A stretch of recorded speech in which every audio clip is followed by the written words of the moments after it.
Welcome to my channel physics village. आज हम लोग देखेंगे +1 का एक important topic error.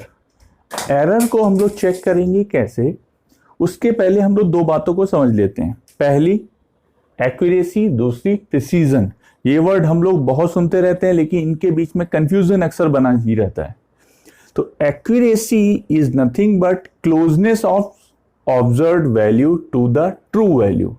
Observe value, suppose that ये मार्कर है, मार्कर की मुझे लेंथ मेजरमेंट करनी है तो मैंने स्केल लिया, स्केल से मेजर कर लिया। दूसरा ऑब्जर्वेशन मैंने वर्नियर कैलिपर लिया, उससे मैंने मेजर कर लिया। तो दोनों वैल्यू हमने जो मेजर्ड की हैं उसको बोलेंगे ऑब्जर्व्ड वैल्यू और मेजर्ड वैल्यू। ऑब्जर्व्ड वैल्यू और मेजर्ड वैल्यू, राइट। जो इसकी असली लेंथ होगी, जो इस स्पेसिफिकेशन में इसका डिजाइन करने में हमें गिवन रहता है कि इसकी ओरिजिनल लेंथ इतनी है, that is known as the true value. क्या हर एक प्रोडक्ट की हमें क्या उसकी ओरिजिनल वैल्यू मालूम रहती है? तो इसके लिए भी हम लोग चेक करेंगे कि ओरिजिनल वैल्यू अगर पता करनी है, that is a true value, तो हम लोग क्या फाइंड आउट करेंगे यहां। तो इन दोनों का जो बीच का जो डिफरेंस होगा, दैट इज अ क्लोजनेस। किसमें? जो हमने मेजर्ड किया हुआ है और जो हमारी ट्रू वैल्यू है, इन दोनों के बीच का जो क्लोजनेस आएगा उसको बोलेंगे एक्यूरेसी।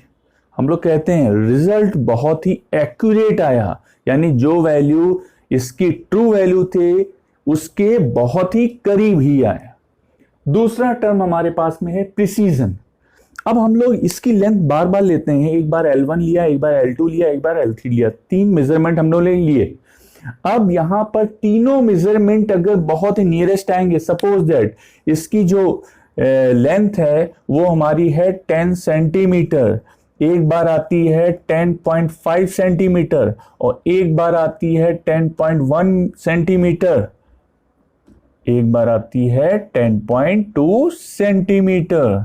अगर इसकी original value, that is a true value की हर बार में नियरेस्ट वैल्यू आ जाएगी तो हम लोग उसको बोलेंगे प्रिसीजन वैल्यू। यहां पर बोलेंगे प्रिसीजन वैल्यू, यानी हर एक वैल्यू हमारी नियरेस्ट आनी चाहिए। तो यहां पर 10, 10.1 एंड 10.2, तो हम लोग बोलेंगे 10 के नियरेस्ट कौन आ रही है? 10.1। और अगर यहां पर 10.5 की जगह भी यहां पर 10.1 ही आता तो हर बार देखेंगे सर यहां पे 3 बार नियरेस्ट वैल्यू आई है किसके? 10 के, राइट। तो ये कुछ बेसिक था प्रिसीजन और एक्यूरेसी के बीच में, जो हम लोग को अक्सर कंफ्यूजन रहता है। नाउ अब हम लोग देखेंगे कि एरर जो होती है उसको कैसे मेजर करेंगे और ये कितने टाइप की होगी, और ये हमारे बहुत काम आने वाला है क्योंकि कोई भी क्वेश्चन होगा, आप जब भी कभी भी एक्सपेरिमेंट करने जाएंगे लैब में तो वहां पर एरर जरूर फाइंड आउट करना पड़ेगा। एरर फाइंड आउट करने के लिए तो सबसे पहले देखेंगे एरर होती क्या है। Difference between, error is nothing but difference between किसके किसके बीच में? True value and measured value. तो ये हमारी एरर आ जाएगी।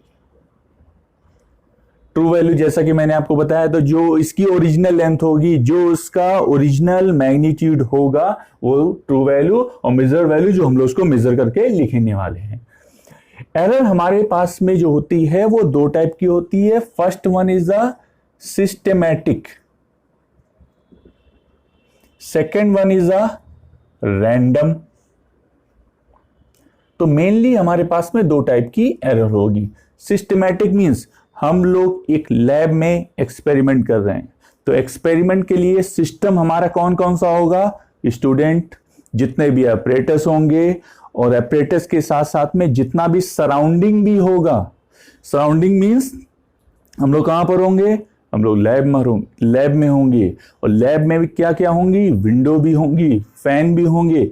वहां पर हो सकता है कि जिस समय आप एक्सपेरिमेंट कर रहे हो उस समय विंड चल रही हो, हवा चल रही हो तेज की, और वो एक्सपेरिमेंट को आपको क्या करेंगे, इन्फ्लुएंस करने वाले हैं, तो वहां पर भी हमारे पास में एरर मिलने वाला है। जब कभी भी एरर कॉज्ड बाय सिस्टम, और सिस्टम में आपके पास में कोई भी हो सकता है, सराउंडिंग में आपके फेलो भी हो सकते हैं, जो भी आपके क्लासमेट होंगे वो भी हो सकते हैं सिस्टम के अंदर, राइट। तो इनकी वजह से जो हमें एरर मिलने वाली है उसको बोलेंगे systematic error, right. Second one, random error. Random error obvious सी बात, as a name indicates, randomly हो जाए। हम लोग इसका लेंथ को मेजर करने वाले हैं वर्नियर कैलिपर से या स्केल से, लेकिन अचानक से हमारा पैर फिसल गया और हम लोग गिर गए,